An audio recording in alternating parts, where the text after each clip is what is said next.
আসসালামু আলাইকুম everyone, welcome to Runa cooking house. চলুন গরমে স্বস্তির পেতে ওষুধি গুণে ভরপুর দারুণ একটা মজার ভর্তা শেয়ার করি। কে কে খেয়েছেন এই ভর্তাটা অবশ্যই কমেন্টে জানাবেন, আর কে কোথা থেকে দেখছেন সেটাও লিখবেন। আশা করছি ভালো লাগবে। ভিডিওটি ভালো লাগলে লাইক, সাবস্ক্রাইব ও শেয়ার করে সাথেই থাকবেন। ফেসবুক পেজ থেকে দেখলে পেজটা ফলো দিয়ে ভিডিওটা শেয়ার দিয়ে দিবেন।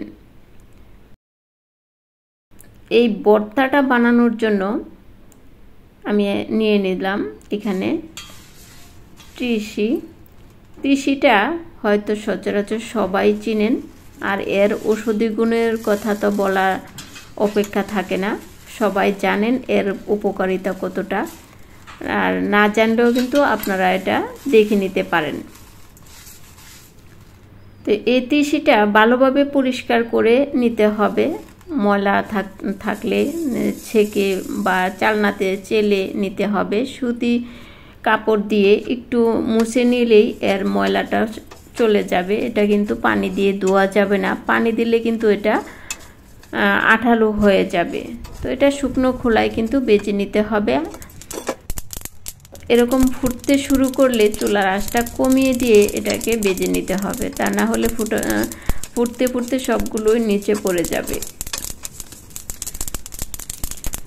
এর ভর্তাটা আসলে খেতে খুবই টেস্টি হয়ে থাকে। এই ভর্তার সাথে যদি থাকে টক পাতলা ডাউল থাকে তাহলে কিন্তু আর কিছুই লাগবে না।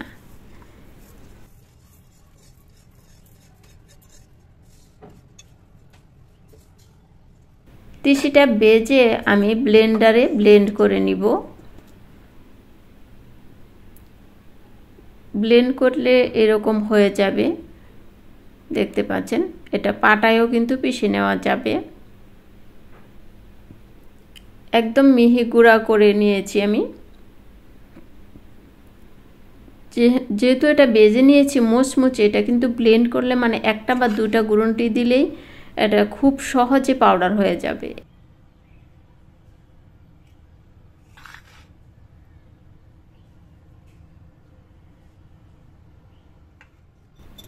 একটা কাচের জারে এয়ারটাইট বক্সে রেখে দিতে পারলে এটা অনেক দিন থাকবে। আর যখনই খেতে মন চাইবে এটা কিন্তু গরম দুধের সাথে মিশিয়েও খাওয়া যাবে। এটা ঔষধি গুণে ভরপুর।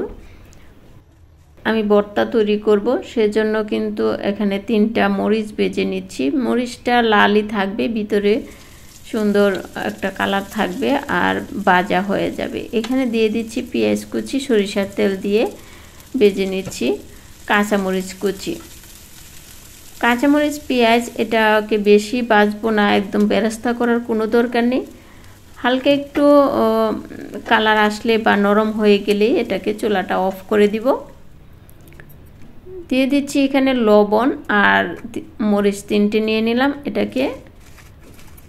মরিচটাকে ডলে নিব।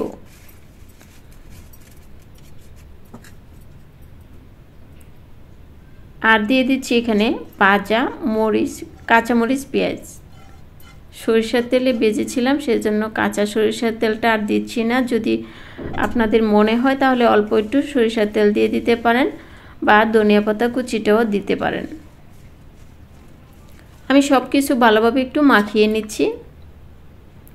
এখন যে তিসির গুঁড়াটা করে রেখেছিলাম এখান থেকে দিয়ে দিব।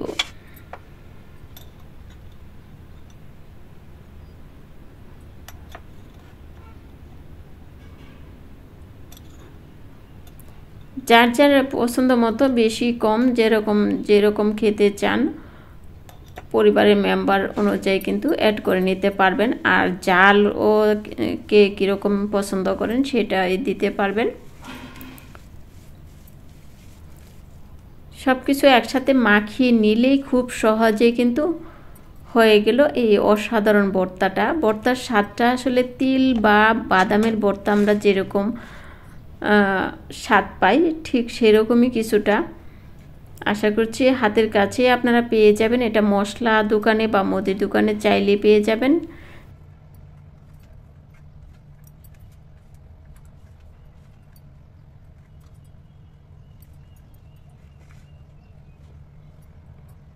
তিল তিসি এই নামগুলোর সাথে অনেকেই আমরা পরিচিত। আশা করছি ভালো লাগবে।